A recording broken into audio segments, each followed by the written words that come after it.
Most people get this wrong when applying for the Singapore EntrePass. They think having money is enough.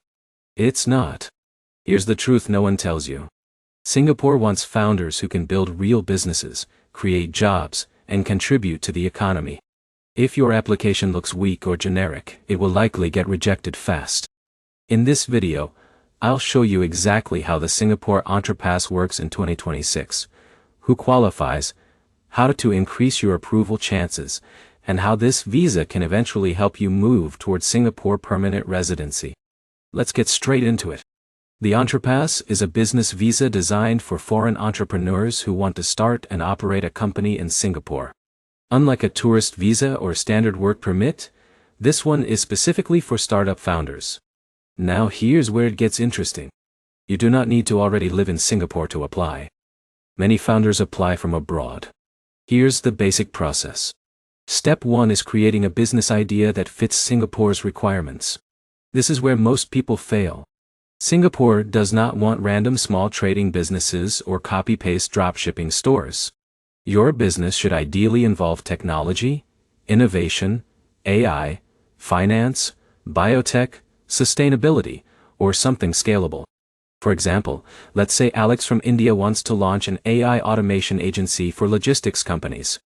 That has a stronger chance than opening a generic import-export business. Step 2 is registering your company in Singapore.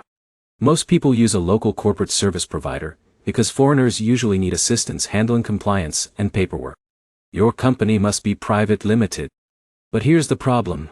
Registering the company alone does not guarantee the visa. The government also checks your business plan carefully.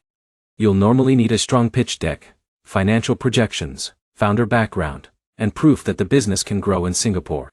If you already have clients, investors, revenue or industry experience, your approval chances go much higher. In a minute, I'll show you how this connects to permanent residency, because this is the part most YouTube videos skip. Once approved, the EntrePass is usually issued for 1 year initially. Renewals depend on business performance. Singapore wants to see real activity. That means revenue, local hiring, office operations, or business growth. Now, here's where it gets interesting. Many entrepreneurs use the EntrePass as a pathway towards Singapore PRTR. There is no guaranteed timeline, but founders who successfully run businesses, pay taxes, hire local employees, and stay compliant often build a stronger PR profile over time. Jake from the US launched a SaaS company, hired 2 Singaporean employees, and maintained healthy revenue for several years. That kind of profile is viewed much more favorably for PR consideration. One more thing. Do not submit fake projections or inflated numbers. Singapore compliance is strict, and inconsistencies can damage future applications. So here's the bottom line. The EntrePass is one of the best entrepreneur visas in Asia, if you have a serious business idea and long-term plans. Focus on innovation, strong documentation and real business activity. If this video helped you understand the Singapore EntrePass process, hit like, subscribe, and comment below with the business you want to start in Singapore.